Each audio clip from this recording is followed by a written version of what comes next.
மற்றும் ஒரு காணொலியில் உங்கள் அனைவரையும் சந்திப்பதில் மகிழ்ச்சி அடைகிறோம். இந்த காணொலியில் பார்க்கிறது சீனா பல புதிய முயற்சிகளை மேற்கொண்டு வருகிறது. சீன அரசு அதிவேகத்தில் பயணிக்கும் ஹைப்பர் லூப் ரயிலை உருவாக்கும் முயற்சியில் இறங்கி இருக்கிறது.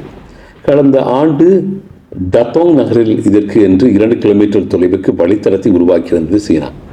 இந்த நிலையில் இந்த வழித்தடத்தில் அதிவேக ரயில் சமீபத்தில் வெற்றிகரமாக சோதனை செய்யப்பட்டிருக்கிறது.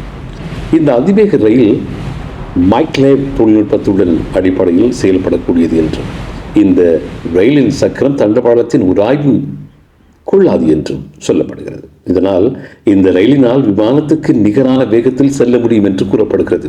ஆகாயத்தில் பறக்கின்ற விமானத்துக்கு நிகரான வேகத்தில் இந்த ட்ரெயின் மூலமாக செல்ல முடியும் என்று சொல்கிறார்கள். தற்பொழுது 2 கிலோமீட்டர் வழித்தளத்தில் நடத்தப்பட்ட சோதனையில் இந்த ரயில் எதிர்பார்த்த வேகத்தை அடைந்ததாக அதிகாரிகள் இப்பொழுது தெரிவித்திருக்கிறார்கள்.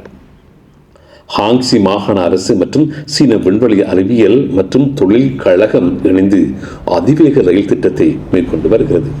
அதிவேக ரயில் பயன்பாட்டுக்கு வரும் பட்சத்தில் சீன தலைநகர் பெய்ஜிங் மற்றும் ஷங்காய் இடையே உள்ள 1200 கிலோமீட்டர் தூரத்தை 90 நிமிடங்களில் கடக்க முடியும் என்றும் இப்பொழுது நம்பப்படுகிறது.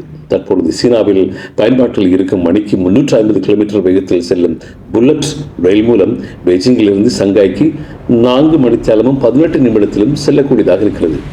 ஆகவே எது எப்படியோ இந்த ஹைப்பர் லூப் ட்ரெயின் வந்தால் 1200 கிலோமீட்டர் தூரத்தை 90 நிமிடங்களில் கடக்க முடியும் என்று சீன விஞ்ஞானிகள் சொல்கிறார்கள். எது எப்படியோ இந்த சோதனை முயற்சி இப்பொழுது வெற்றி பெற்றிருக்கிறது.